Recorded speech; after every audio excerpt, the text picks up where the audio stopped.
Traffic നിയമം ലംഘിക്കുന്നവരെ പിടികൂടാൻ തിരുവനന്തപുരം നഗരത്തിൽ മോട്ടുവിറങ്ങി. നിയമലംഘനം നടത്തുന്നവരെ തിരുത്തിയും നിയമം അനുസരിച്ചവർക്ക് മധുരം നൽകിയ മോട്ടുവിനെ നാട്ടുകാർക്കും ഇഷ്ടമായി.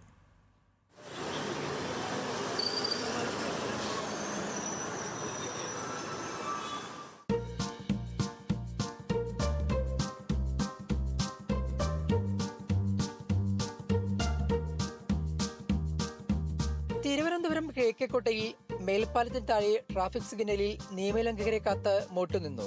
ലൈൻ മറികടന്ന് വാഹനം നിർത്തിയവരെ പിടികൂടി.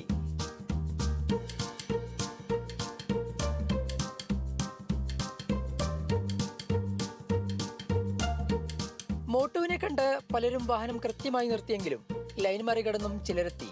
നിയമം പാലിച്ചവർക്ക് സമ്മാനവും നൽകി.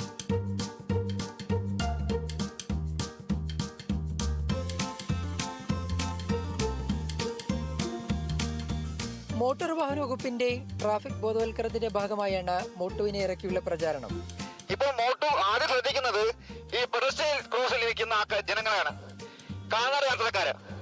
ഇപ്പൊ തന്നെ എല്ലാവരും ഈ ചുമന്ന ലൈറ്റ് കത്തുമ്പോൾ ഉടൻ തന്നെ അങ്ങ് സ്പീഡിൽ പോവുകയാണ്. നമ്മുടെ മഞ്ഞ ലൈറ്റ് കത്തുമ്പോൾ അങ്ങ് സ്പീഡിൽ പോയി ചുവപ്പ് എത്തുന്നുണ്ടോ അപ്പുറത്തെത്തണം. അത് പാടില്ല.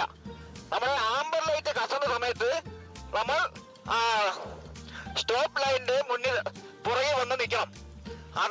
അതാണ് ഇപ്പൊ മോട്ടു ബോധവൽക്കരിക്കുന്നത്.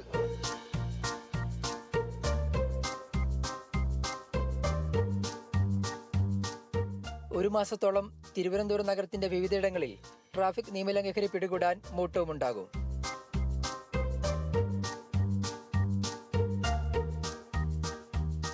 ന്യൂസ് മലയാളം, തിരുവനന്തപുരം.